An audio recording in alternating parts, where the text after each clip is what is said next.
Hello, and welcome back to the H2G podcast. We have officially made it to the third episode of our series about human trafficking. So with this one, we kind of wanted to touch on some of the more famous cases or things at least closely related to human trafficking cases that are going on or have gone on. We'll probably even touch on like some of the fictional movies out there that at least shed some light on human trafficking. But I think the one, and we've already mentioned it in a couple of these episodes, is talking about, the psychological effect that it has on the women. I think a lot of the actual real cases that have gone on, when you hear from the victims, whether that's like actually in court when they start trying to prosecute people versus, even if they just come out and kind of, some of them have like written books or done documentaries and just come out and kind of told their story about how they ended up in that situation and why they felt like they couldn't get out and things like that. I think it's really important to watch those documentaries and learn about those things, because I think a lot of times people are like, well, why don't they just leave? And it's not that easy. And one of the ones that we can kind of talk about, I think, starting out is Jeffrey Epstein. That was one that was fairly recent. A lot of people have probably seen the documentary, other than Justin. Probably everybody except Justin have seen the documentary on Netflix. And I think it does a really great job because, first of all, it shows that it's not just like this creepy underground thing that seems super unrealistic. No, it's something that was literally happening in mansions, amongst people who were incredibly wealthy, people who walked in looking for like a legitimate job and were then roped into something that they did not at all sign up for.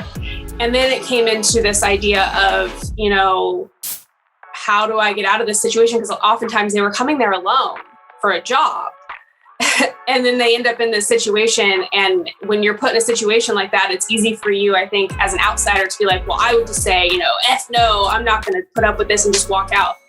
Once you're actually, I think it's hard to know how you're going to react in a situation like that until you're in it, because you don't know if it's going to be like a fight or flight, if you're just going to, if there's going to be like defenses that go up and you just kind of like deal with it because you don't know how to process what's happening. I mean, there's a lot of things psychologically that you don't know how you're going to handle it until you're there. And I think it's really easy for people on the outside to make those judgments and assumptions when they haven't experienced it themselves. And that particular documentary does a really good job of going kind of like behind the scenes and showing what the situations were like and why it was difficult for them to not only walk out from the initial assault, is what I would call it, the initial assault, but why it's also difficult to get out of it. There's levels of shame. There was money involved, and some of these people were in situations where they really needed the money. And that's called exploitation. You're exploiting somebody for for what they need. So I'll let, I guess, Richie speak here again, since Justin can only chime in with what he hears. But yeah. Yeah, the first thing I want to talk about is just James Patterson, right? So to clarify, there's a documentary, if you haven't seen it, Justin, called Filthy Rich. It's Jeffrey Epstein, Filthy Rich. It's about 4 hours long.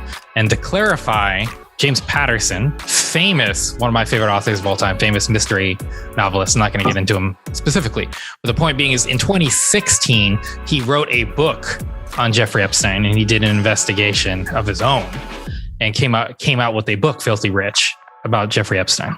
So that was in 2016. And then the Miami Herald did a scathing series after, the book had come out, and they did some more investigating in 2018. And we already know what happened to him in 2019. And then now we have the docuseries on Netflix. And, I think what I think is probably the most disgusting thing about like this is it just goes to show you when you have power and wealth, what that allows you to do. And like the types of like the deal that Epstein got, right? Like, I don't even know how to start, right? It was 2004 through 2006, Chelsea, something like that when it first began and when the first series happened. And in 2008, he had this plea deal, which essentially, I think they called it a sweetheart deal. I don't remember the exact term. I haven't seen the documentary in like almost a year. But what I will say is it was like a sweetheart deal where essentially he was out of prison, still doing everything he did in New York, and the people in, I think it's Palm Springs or West Palms in Florida, didn't know him. And James Patterson was his neighbor. And that's when he was just like, he started to like look into this stuff. So this gentleman, you know, used these underage people, and it's just disgusting. The man he used them in ways to manipulate and hold power and bribery over powerful people. You know, to me, this is like the worst case scenario. This is somebody who manipulated and used people for his own benefit as like a Trump, like ace in the hole. And again, don't be wrong, all sex offenders are disgusting. Let me clarify that right now. But this guy wasn't doing it like to make money. This guy was doing it because he was already a billionaire. This guy was doing this to have leverage over other human beings.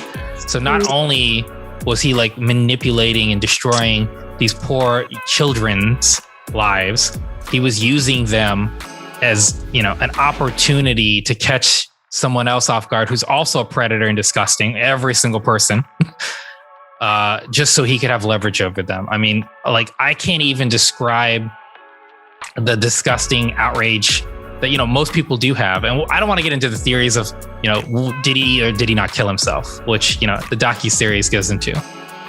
Because I could care less. I don't want to talk about the man and like how he died. That's irrelevant to me. But to the scope of like how many people and how many poor children. I don't remember the exact. What was it? 38? I don't remember the exact amount. There were so many cases. I think it was 38 total women. I think it was 38 girls and women that have put cases against him, and it's disgusting to know that if you have money in this country, you can get away with anything. I don't know, like, that's how I feel about this whole thing. His intimidation factor to all these women, it's just like, he had so much immunity. I just don't understand how he could continue to walk around for 10 years like that. It's disgusting to me. I think the first one was 96, Justin. I think that was the first one. 1996 is when he started this, right? He started this in 1996. And that was like his first allegation with the FBI is in 1996. And he didn't have to go to court until 2004, 2006. I don't remember the exact date, but you're talking approximately 10 years later. And during that period of time, there are multiple other people, right? So this is exactly what I'm talking about in terms of why I find this disgusting. Because if you have somebody so like out in the open, this wasn't like non-news. This was somebody who was doing these things. And to see it, like sex trafficking, right, out in the open, and him being able to do it, him getting away with it, and then having a plea deal where he didn't have to go to jail, essentially. It was 18 months. So it just... I don't even know. I think it was like $300 is what he used for his first manipulation way back when on the massage. It's just these poor women. I don't understand.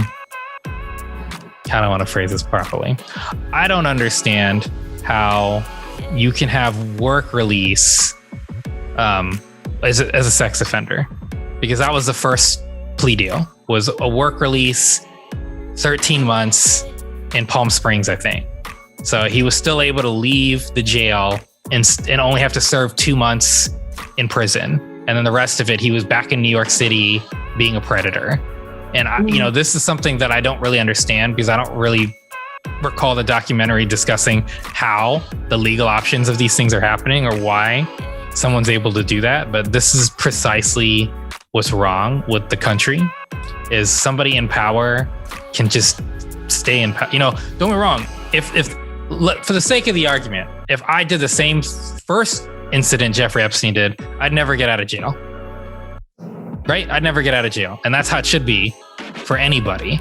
But this gentleman was able to, in 2008, broker this deal where he worked, like I said, he went to jail for 11 of the 13-month sentence, but it was a work release. So he was out of the prison like 6 out of every 7 days. He only had to spend one night in prison for like a year and a half or something. I don't remember the exact details of this deal, but he was still seeing girls. He was still making money. He was still doing his business, and I think that's the most troubling part. If we're talking about Jeffrey Epstein specifically, is, knowing the FBI knows he's a sex offender, knowing what he was doing, that they would even allow this plea deal to happen. Like, I don't understand why they didn't prosecute him to the fullest extent of the law, like anybody else should have been. But for whatever reason, he didn't get prosecuted like that. You'll get money. I mean, Chelsea's right. But it's just, well, he's a rich white guy, so. Well, precisely. I agree with that.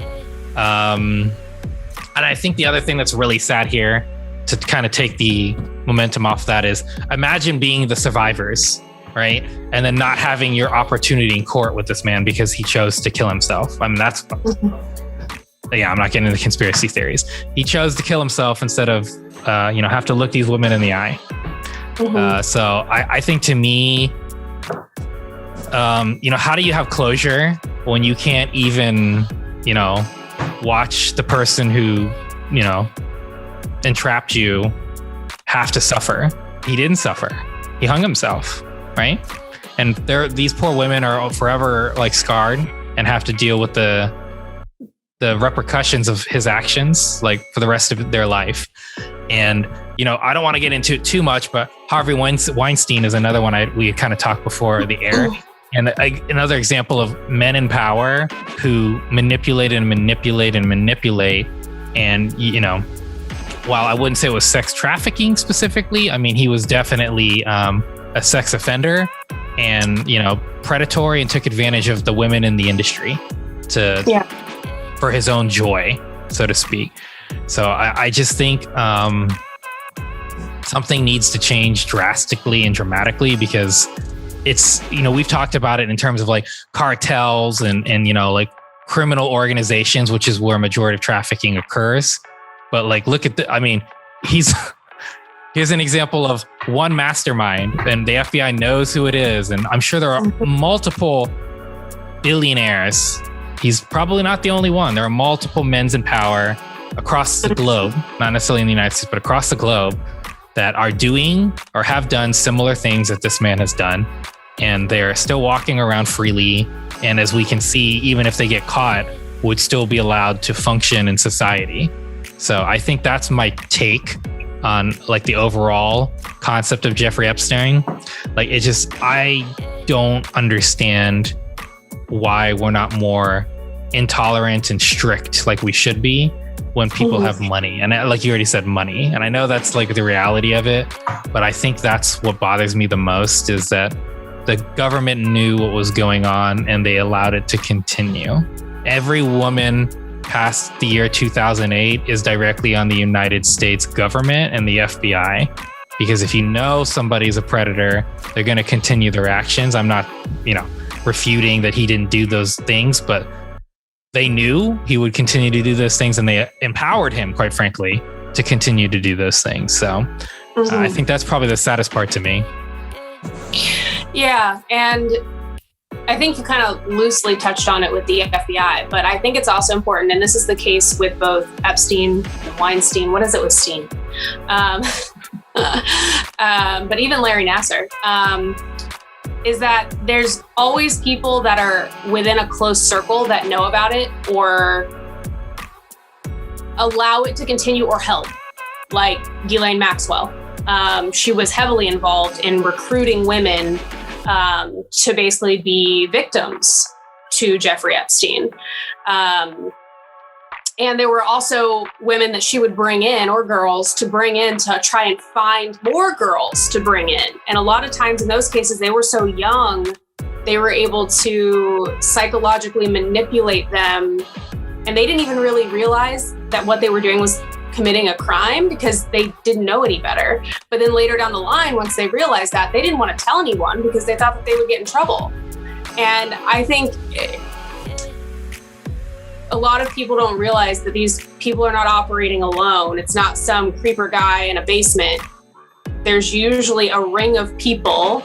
They say, like, you'll hear about human trafficking stings where they'll get like a trafficking ring. There's a ring of people that are involved with this that all keep the secrets involved. And I mean, that's even the case with Harvey. He had like secretaries type role that would help lure people in to situations. And the secretaries knew full well that this guy was a total creep, that he was going to try and pull something with this famous person or that famous person. And they didn't do anything about it. They were probably getting paid very well, or maybe he had something over them that they couldn't get out, and so they had to do what he said.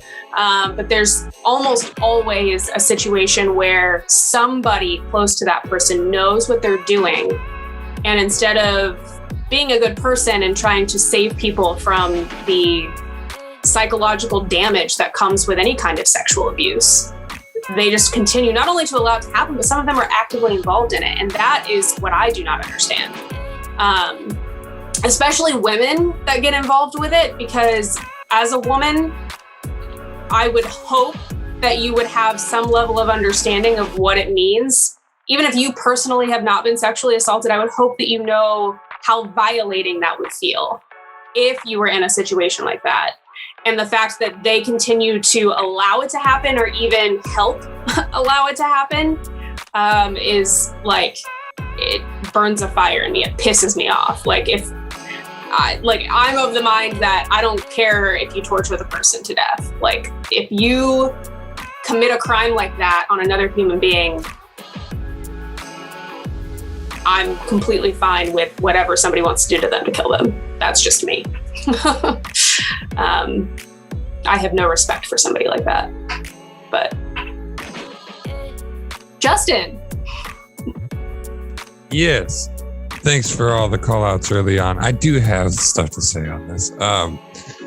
Guys, guy and gal, the biggest thing that I've taken away over the past few weeks, but specifically this episode, and I've known this, and it's one of the things that makes me the most sick about this country is, one, money is power, as Richie had alluded to.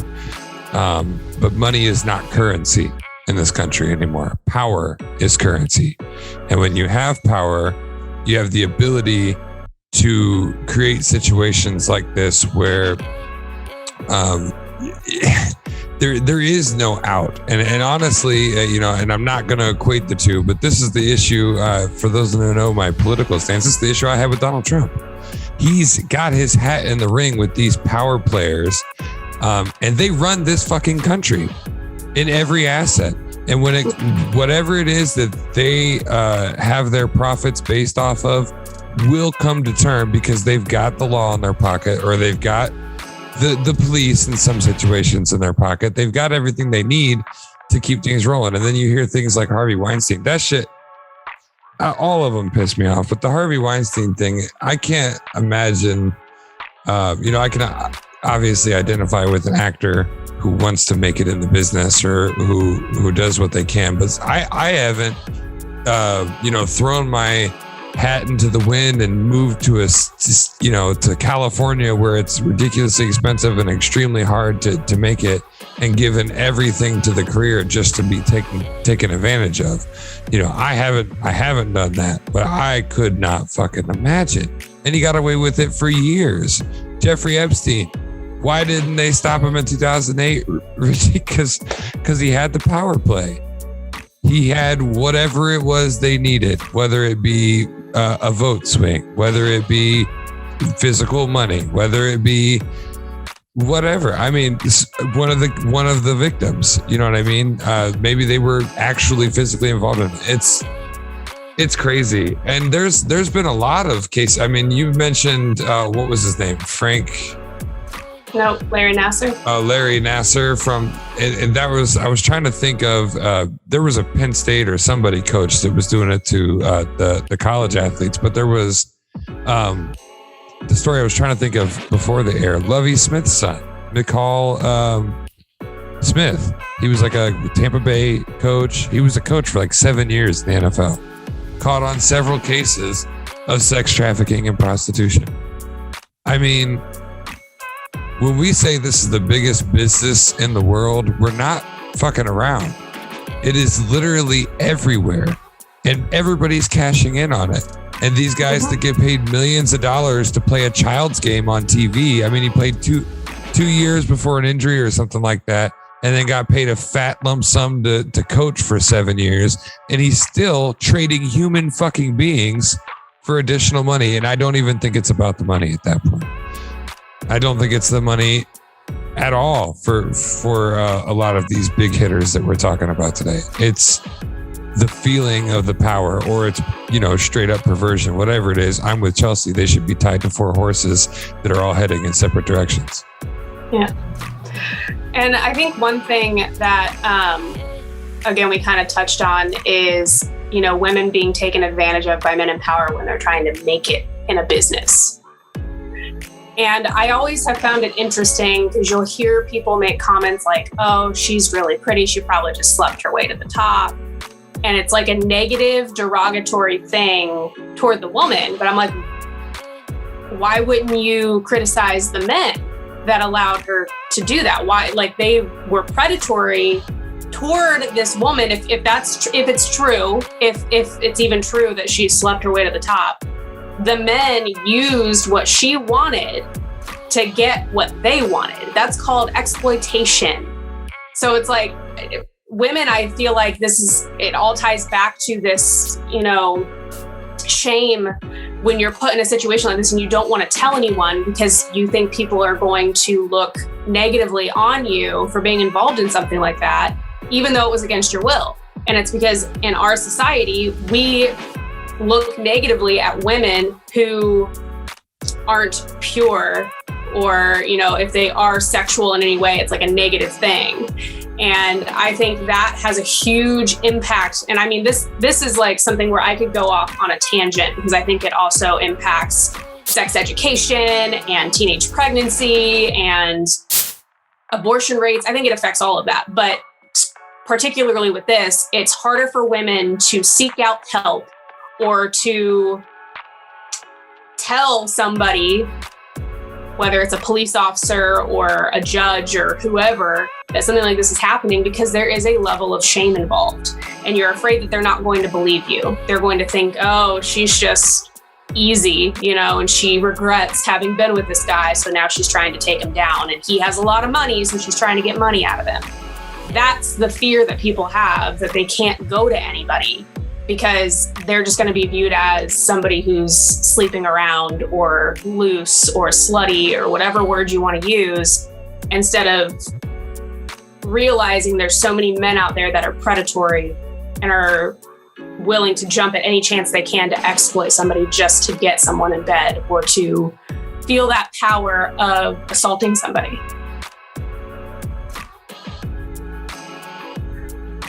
Yeah, I was about to say, I'm going to bring up a recent thing that's been going on. Again, it's not trafficking, but it's in that position of power. Deshaun Watson. I don't know if, Justin, you've been keeping any idea about that. So there's a football player named Deshaun Watson. He currently plays for the Houston Texans. Now, over the last year and a half, according to the amount of cases against him right now, he got about 2 months ago, he got his first lawsuit. Now that has jumped up to 23 women in less than 2 months. And they are all within the period of time of a year and a half. They are all different times. So the original thing was, okay, here's 7 women. And so people, of course, try to get defensive. And I don't go either way. Like, wait, let the guy have his time in court. But it goes from 3 women to 7 women within a week. And so then it's like, okay, well, maybe these women are corroborating their story. Okay, well, then it goes from 7 women to 14 women. Then it goes from 14 women to 18 women. Then it goes from 18 women to 23 women. And all 23 women are at different periods of time. And to clarify this for people who are still conspiracy theorists that might be watching this right now, they're all at different periods of time. And there's this thing called, messaging, where you can show when these things occurred. So all 23 of these women have these receipts, is what we'll call them, for these interactions. And the first thing the defense lawyer of Deshaun Watson said was he would never do anything, sexually, yada, yada, yada, to women. Then after he tried to get their names released, which the judge did side with, So then these poor women have to release their names. The reason why I say these poor women is we live in a modern society where people can find you on the internet, and that's what's already happened. Having said that, they're still strong enough that they did it. They were only one woman out of the 23. So there are 22 women who released their names. One did not want to. So 22 women left have released their names. Then the defense lawyer said, any act that may or may not have happened was consensual. Like, so having said that, this is another example of like when we talk about people in power, and here's the difference, Deshaun Watson, for you versus other people is you make millions of dollars. You're not a billionaire. You don't have that type of influence. And, this is an example of where I do believe at the end of the day, he will be somebody who actually gets put in jail as he should. But it's another example of, guys who think they can just get away with whatever they want because they think they have power, Back to Epstein for a minute. Bill Clinton hung out with him many times before 2004, 26 plane rides on his personal 747.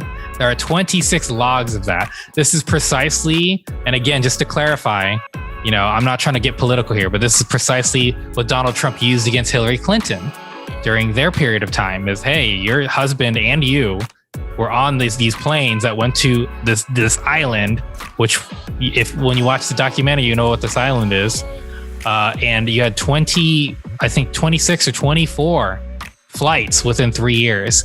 And then people were trying to say, well, Clinton and Epstein were business partners financially because he's a financial advisor.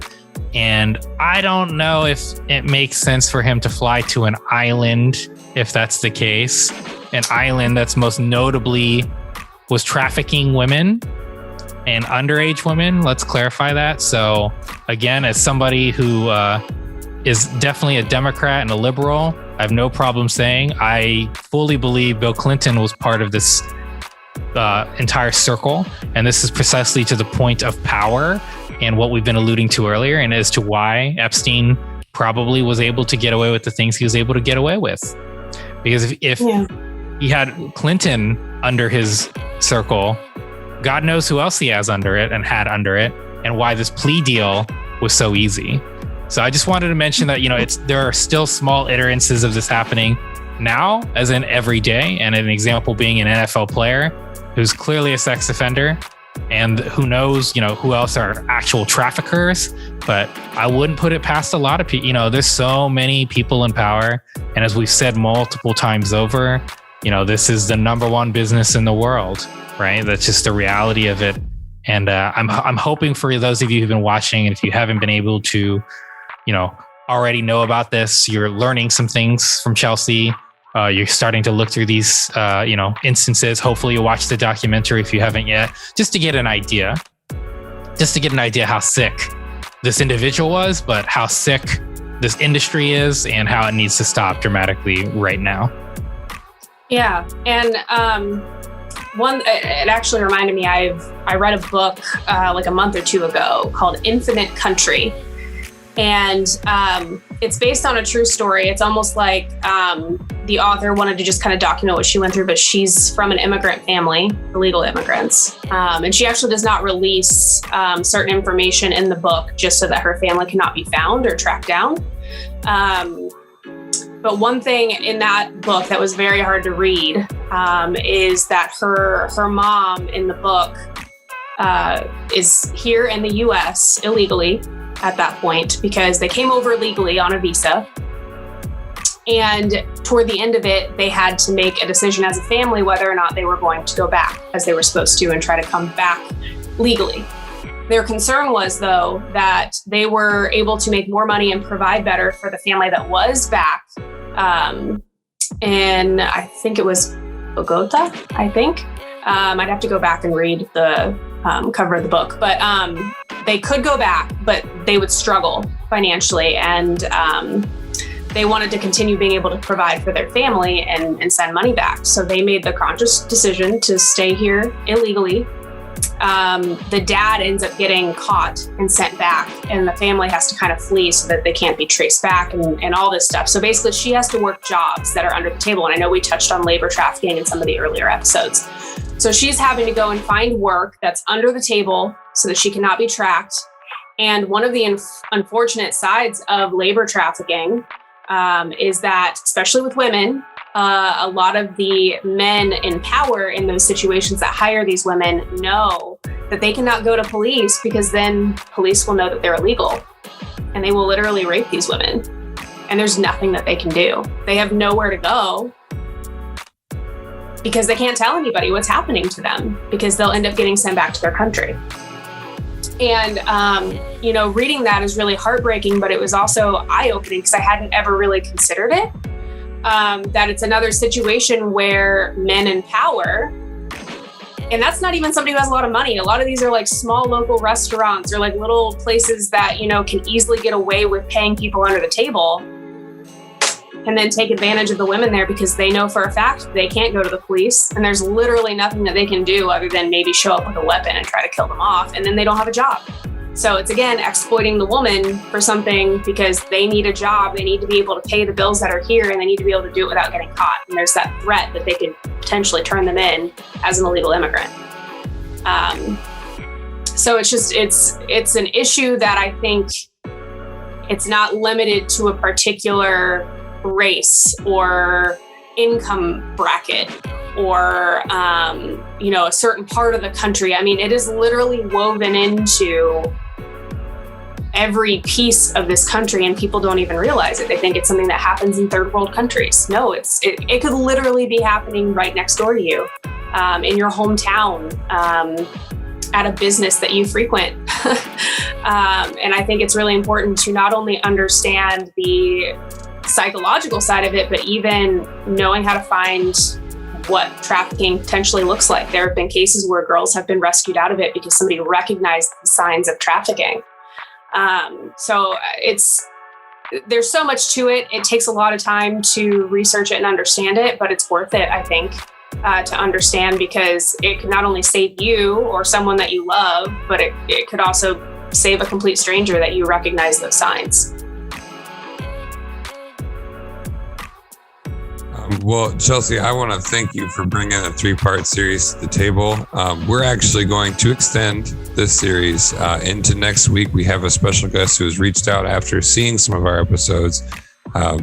Just an example of how talking about it and making the information in the forefront of conversation can touch lives and help. And she's going to give us some firsthand experience of what this life has behind the curtain. And we do keep the human trafficking hotline above. You see it at the end of the episodes. But Richie said something that I want to touch on. And before we get around back to your last word, Chelsea, I don't mean to take it from you. Be cognizant. One, we've talked about the signs and what to look for. So make sure you're looking for them, and make sure that you use this hotline that we keep putting up here. Make sure that you actively do what you can to save somebody, regardless, just like Chelsea said, but also protect yourself when it comes to online. I mean, Richie made a very good point. It's not hard to find somebody on the internet. It's not hard to find a lot about you on the internet. So you need to be very wise about what information you give, because I know a lot of people. I mean, this is just a really short story, but I used to do collections where I had to go and pick up clients, things. And we had full legal right to check their Facebook. Well, this person put a picture of their brand new house tagged with their location on Facebook. I was at their house within a half hour and picked up the TV. That's crazy to me. It was helpful to do my job at the time, but just think about how dangerous that can really be for somebody with malintent. I mean, obviously, don't rent shit if you can't pay for it, but that's not what we're talking about here. Be careful with what you put out there and what you have on your sites. Thank you, Chelsea. Again, this is a really awesome series, and I'm glad you brought it to the table. Yeah. Richie, did you have anything else you wanted to add in, or I can do my last word? It's up to you. No, we're running out of time. Let's do your last word. Okay. Well, I'm going to actually tie back into something that Andrea said earlier in the week, and that is living your truth. I think it's really important to speak up for other people, but even for yourself, and set those boundaries and protect yourself. Protect the ones that you love and live truthfully to who you are. And if you feel like something is not right, speak up. And that applies even to potential trafficking situations. So this has been the H2G podcast. Thank you for tuning in for this 3-part series. Be ready for next week with our bonus episode on human trafficking.